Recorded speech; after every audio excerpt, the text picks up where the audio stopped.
Hey guys, Don here, your pop culture boy. This video will be centered around pop star Sabrina Carpenter. In this video, I'll be reviewing her #1 album, Short and Sweet, track by track, how she's making pop fun again, while catering to both the male and female gaze. And I'll talk about the drama regarding her album sales, where Luminate, the source behind Billboard data or chart conclusions, is being accused of shady tactics by Travis Scott's team, who ended up debuting at #2 behind Carpenter. And is Carpenter responsible? I am Don, your pop culture boy.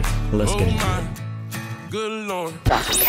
Now, if you don't know Sabrina Carpenter, you, my friend, might live beneath the crypts of Winterfell, or maybe you just have a life. So let's do a quick rundown on the singer. Now, Miss Carpenter is having one of the best careers this year for an emerging Gen Z pop act that we haven't seen since Billie Eilish in 2019 and Olivia Rodrigo in 2020. They've been leading the charge for their generation, Gen Z. Now, Sabrina Carpenter has been making music for a while now. She's released full-length albums each year from 2015 to 2019, and her debut EP came out in 2014 under Hollywood Records. But the singer didn't get real mainstream attention until the release of her track Skin in 2020. A response to Olivia Rodrigo's Driver's License. Now, I like Skin. It's mature sounding and didn't have that typical Disney sound most Disney stars have when they decide to release music outside of that bubble. By the way, she is a product of the Disney Channel. Only a few former Disney stars achieved this. In spite of this, the track didn't hold GP's attention for too long, as the track fell off the Hot 100 after 3 weeks, along with the singer's presence. But Sabrina's label, which is now Island, knew she had potential and kept promoting her, releasing Emails I Can't Send in 2022. Most singles from the project went under the radar. Mainly her superfans listened, until the fall of that year, when they released Nonsense, which has a Ariana Grande vibe, making people slowly jump on her parade. Also, the following year, they released Feather from the deluxe edition of Emails I Can't Send. These two singles, Nonsense and Feather, inserted Carpenter back into the mainstream, but in a major way. Both tracks also impacted the Billboard Hot 100. Nonsense peaked at number 56 and charted for 19 weeks, while Feather peaked at number 21 and sailed for 37 weeks, becoming her highest charting single at the time. Sabrina Carpenter's mainstream status has steadily repositioned from mainstream act to superstar, while on the track of her latest LP, her 6th studio album, Short and Sweet, with the release of leading singles Espresso, a summer bop I might add, followed by the 70s rock country pop track, Please Please Please, earning the singer her first #1 single in the US. Furthermore, Short and Sweet debuted atop the Billboard 200 with 362,000 album equivalent units. Meanwhile, Travis Scott's Days Before Rodeo debuted at #2 with 361,000 album equivalent units. Whenever we see a major pop star rise to the occasion, we almost always see them get entangled in controversy. And on that note, let's talk about the uncounted sales accusations by Travis Scott's team. Then we'll move on to the album review. According to Vulture.com, they obtained a letter that Cactus Jack Records, that's funded by Travis Scott, sent representatives for Billboard and Luminate, which tabulates weekly data for the Billboard charts, written ahead of the Billboard 200 publication. According to the article, the letter alleges the process behind the week's album chart was unreliable and incomplete, focusing on a portion of sales Cactus Jack claimed were not included in Days Before Rodeo final number, and could have pushed Scott to #1. The article continues, as part of a final push for #1, Scott released multiple deluxe digital editions of Days Before Rodeo during the last day of tracking on August 29, including a final release around 11:20 p.m. ET. That final edition spurred an extreme high volume of orders, Cactus Jack's letter claims, causing delays in the final minutes of tracking. The letter says an executive at Single, the music selling app for Shopify, alerted Cactus Jack that about 1,000 units of Days Before Rodeo were delayed and not reported to Luminate, but would be counted during the next tracking week. Text screenshots attached to the letter shows the alleged conversation. At that point, a representative for Cactus Jack allegedly responded to Single, "All good. not worth the headache. According to the letter, Cactus Jack was not initially concerned about those units because data available to labels on August 31st showed Scott with a 1,000 unit lead over Carpenter.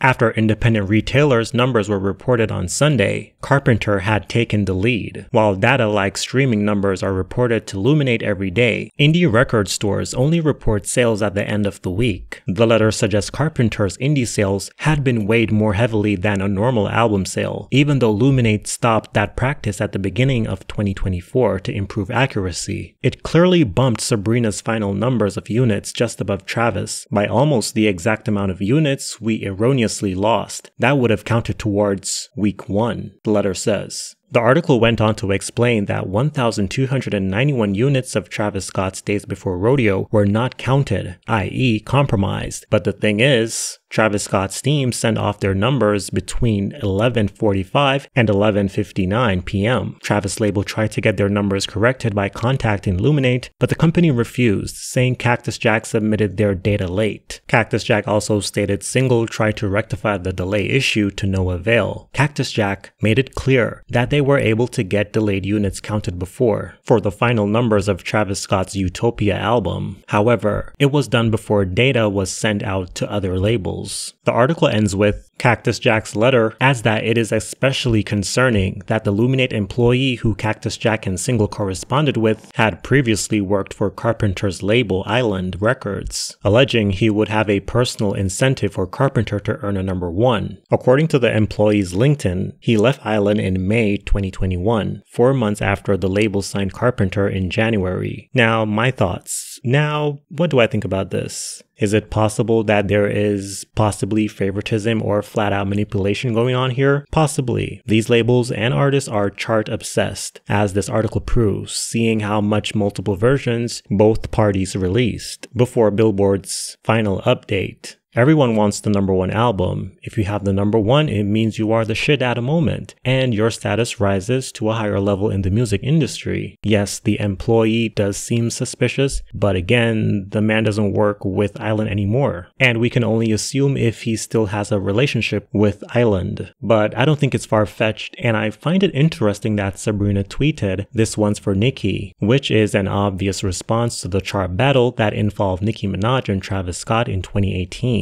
Where Travis Scott got the number 1 and Nicki got number 2, resulting in Nicki going off on the internet. But what we not gonna do is have this auto-tune man coming up here selling fucking sweaters and telling y'all he sold 500,000 fucking albums, because he didn't.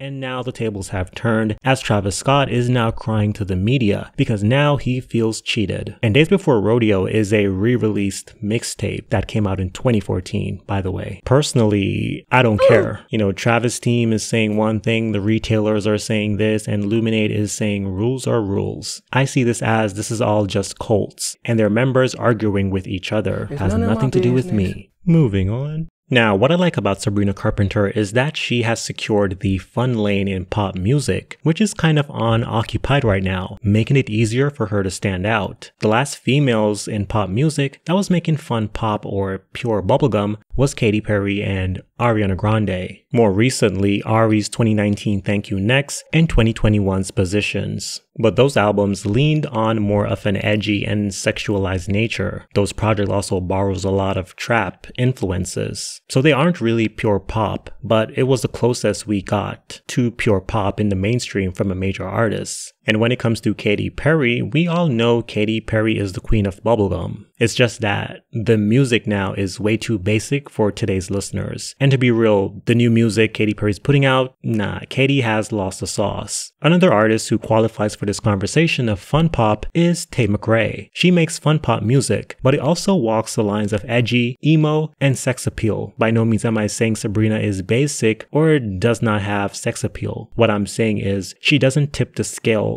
where it's like pop / this or that like her peers do. She stays in the confinements of bubblegum a lot more than her peers. Say Billie Eilish, Olivia Rodrigo, or Dua Lipa, who is more of a modern pop disco queen. Sabrina is also consistent with having a sense of humor within her music, almost a little goofy, which has been missing because nowadays no one wants to be goofy, everyone wants to be cool. What we are finding more in music today is that everyone is being raunchy and more explicit than ever before. The overtly sexualized nature of today's music is becoming bigger each year. Like, that's the image everyone chooses nowadays. Almost everyone has the same image. On the community section of this channel, someone made this comment about Sabrina. Her branding is really good. She has sex appeal that appeals to both the male and female gaze, which is a hard thing to achieve. And I agree with this. Men find her attractive, but not in an overtly exposed way, which in most cases turns off women. Even when Sabrina is being sensual or in a sensual position, she still holds back and leaves certain parts to the imagination, which is missing from today's music scene. Short and sweet album review.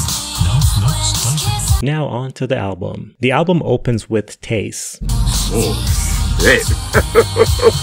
Oh, a pop rock track, gloss with 80s vibes. The song is extremely messy, as most of the album. The lyrics find Sabrina's character being in a love triangle. The guy moves on to someone else, and to the other woman, Sabrina's like, "You can have him, been there, done that. You'll just have to taste me when he's kissing you," she sings, which also implies Sabrina and her rival are in competition or going back and forth at each other. Throughout the song, Carpenter also implies that whatever benefits the other woman receives, it's because of her. Now, lots of fans are speculating that the song is about Camila Cabello and Shawn Mendes, but I'm sure no one really cares about that. But the little babies. Fuck them kids! Track 2, Please Please Please. Now, I really like this one. It sounds like nothing in popular music right now. It's slow, but also riveting, keeping you fully engrossed and up. The vintage country rock sound sounds very Dolly Parton, but there is something very dark and bluesy at the same time. Essentially, the track is about the complexities of a relationship and the parts need to be played. Carpenter's character tells her lover to not embarrass her by doing some BS that will end their relationship. "I heard that you're an actor, so act like a stand-up guy. Whatever devil's inside you, don't let him out tonight." I tell them it's just your culture, and everyone rolls their eyes. But the lyrics are also one-sided, which makes you side-eye her character as well. Heartbreak is one thing, my ego's another. If you don't want to cry to my music, don't make me hate you prolifically. So she will write a song about you if you piss her off. So she will spite that ass and be messy as fuck.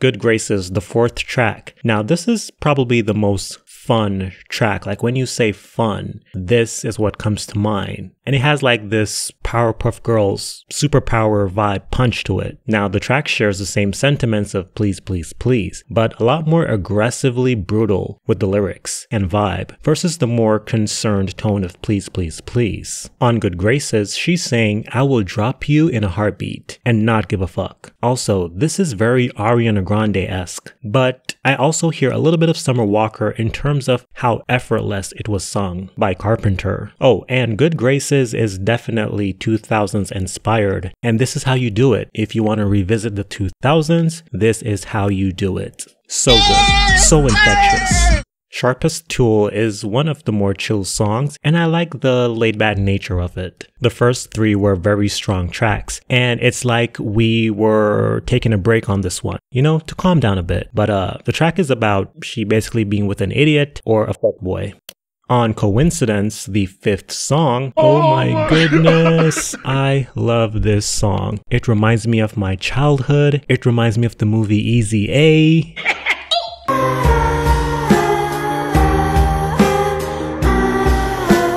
Bedchem should be the next single. I love the summer vibe, but it also sounds great for the fall. It's just so good and easy to listen to. Makes you want to be on a beach somewhere, just relaxing, living your best life that you don't have. Love Sabrina's sensual flow. And the beat reminds me of so many songs. It reminds me of this song. Let me love you. This song. This song. And this. And this. And the album just continues to do the heavy lifting. The retro beach vibes of espresso, the real king of department store music. So easy, so stupid, and I love it. It is the song of the summer. Sorry, Kendrick. Thinking about me, thinking about you, feeling this me espresso. We then find ourselves in a pool of tears on Dumb and Poetic. She also chastised her ex because he was a master manipulator who, in her words, acted innocent by jacking off to some singer Leonard Cohen to seem sensitive. Even on the ballads, she's being messy as hell, like on Slim Pickens, which is kind of self-explanatory. She finds herself settling for low-hanging fruit. Since the good ones are deceased or taken, I'll just keep on moaning and bitchin', she sings. On Juno, we are transported to another cinematic universe, but more so an 80s sitcom. I got a bad bitch at home, voodoo type shit. Daddy, chill. Light to Girls, the 11th track, parts reminds me of Chappell Roan, while other parts reminds me of Olivia Rodrigo, and it's an anthemic indie pop ballad from the 2000s that ends with elements of Paramore. Sounds so good, make you want to slap your grandmother. And then the album ends with Don't Smile, my favorite song on the entire album. I am a sucker for slow songs, but this is just so good. On the track, she wants her ex to miss her instead of being happy that their relationship ended. Don't smile because it happened, cry because it's over. And this can also be interpreted in place of the listener as this is the last track. The album was great and it's over now. Instead of being happy that the album is good, cry because the journey ended. It's almost like she wants us to simp over her. And to that I say, damn, what a way to end an album.